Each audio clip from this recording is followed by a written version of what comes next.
भगवान करे कल्याण हमार गोड़ कैसे लगता टूट जाए ठंडी के मौसम से अच्छी पड़ी देखा ना सूख है कि लगता कैसे कोनो पानी आवे लेकिन चोरा चोरा लेके चल जाली का मार गोहरा सही हल्ले बानी बाप रे बाप कितना ठंडा पड़ा देखो मत गई हम कमाए वो पैसा नहीं थे साल की नहीं ए मम्मी अरे बेटा ओइ दे पापा के चिट्ठी आइल बा पढ़े आवेला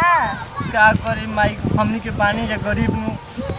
अरे बेटा ये सही कहले गरीब बानी हम पढ़ानी पढ़ ली बाकी तोरो तो नहीं के पढ़ाई हमार त मानतनी माई बाबू गरीबे रहन ए बेटा हम तो पढ़ल लिखल लइके के करा से पढ़वाई चल ना मम्मी केहू से पढ़वा लियो लिखो चल बेटा चल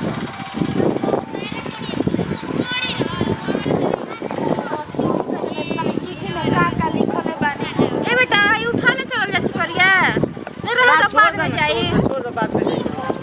चल बेटा बाप रे बाप बाजारी एकदम थक गई अब ऐसे घाम 10 मिनट आराम कर ले तनी तब से घर में पियाज था बड़ा निके जे घाम लगता सामान किने में तो एकदम बाप रे बाप इतना सब महंगा क देले बड़ा सन चल बेटा चल कुल पैसा खत्म हो गई कहतानी ना देखी ना वहां के चिट्ठी आइल बा चली ना का चिट्ठी आइल बा हां लेकिन में का लिखल बा हमने बुझाई थोड़े ना हमने के कस तनी मनी पढ़ले रहती जा हो अब पछतावा होत बनो देखी ना हम तो अपने बेटा के ना पढ़ोइनी ऐसे न हुआ कि हमरा के कब कह दी ना कि करिया अक्षर भैंस बराबर कुछ तोरा बुझाला बाप मैं तोर पढ़ाइले बड़न चलो ना केहू से पढ़वाव हम तो देखा निकाली तक खुश हो गई चल ई का ले ले बनी पन्नी में ई एगो साल ले लेनी हो बाजारी जाके बड़ी ठंडा पड़ गई तो रुक ये छोड़ दे हम सोचे तानी ना अगर वहां पैसा भेजलो त हम उ साल ले आलो दीदी जी आई हो दादा हम किन देम न पहले पढ़वा चल ना चलो उधर पकड़ के चल चलो जल्दी चलिए दीदी चलते बानी यहाँ मालिक यहाँ पढ़वा लियो का हां चली के ओ से का चल पढ़वा लियो चिट्ठी कितना दिन पे आइल बाटे बतावा चल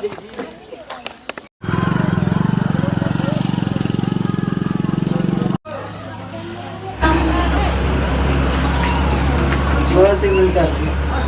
प्रणाम चिट्ठी आइल बा वहां तो कभी पढ़ के सुनाई तो चिट्ठी में का लिखल बा अब तनी जल्दी पढ़ के सुनाई हमनी के बहुत दूर से नहीं समझ लिए उन्ना दूर से आइल बा हम मालिक पढ़ दी हां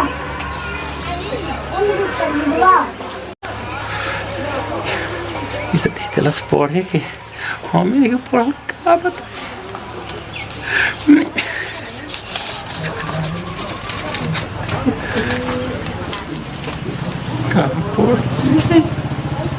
का पता है कि हमें के पढ़े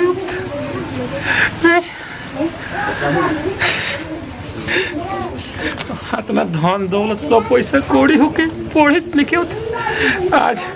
इंसल्टी हुई पैसा के कैसे कहे कि हम पढ़ल ना हनी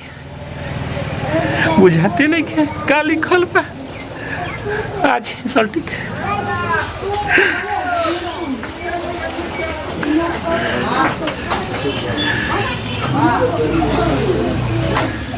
काहे नहीं किरो बतावत काहे रोता है बताई ना का लिखल बा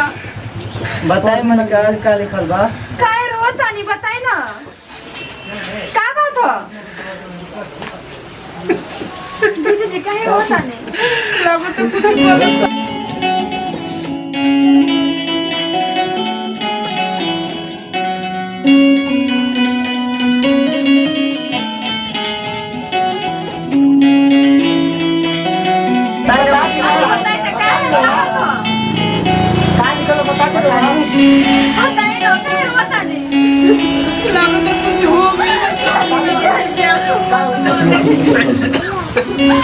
चिट्ठी देखने कितना खुश पहले अभी 50 समझ आई बताएंगे मारेंगे बोर्ड पर तारे पैर कर बताने काले कब चिट्ठी में बताएंगे ना अरे मालिक बता दी का छछना तई का काहे से कुछ बोलिए बताएंगे मालिक बता बता दी रो तई बताएं काली काहे नहीं बता मालिक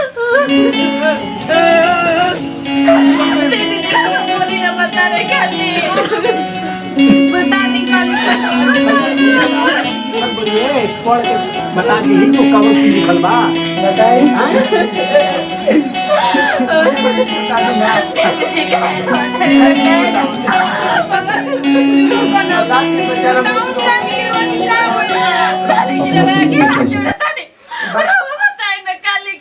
छछनती और बता दी मालिक बताओ बता मालिक बेचारी बहुत छछनता है सब हाथ जोड़ता नहीं रहो बताई ना चिट्ठी में क्या लिखल बा कहानी जी बताओ मालिक का हो मालिक बात बताइए काय बस शुरुआत नहीं है इतना चिट्ठिया पढ़ के बताओ रवि बाबूजी बताई ना मैं का लिखल बैठे यहाँ के तो कुछ बोलते नहीं की अरे तू झूठ के रोता बोलो इतना खुशी की बात बाटे खुशी की बात बाटे खुशी के बात बता हाँ। सोचो हां सोचो इनके पापा जोन बाहर में काम करते रहे ना उनका 20,000 पेमेंट पड़ी हुई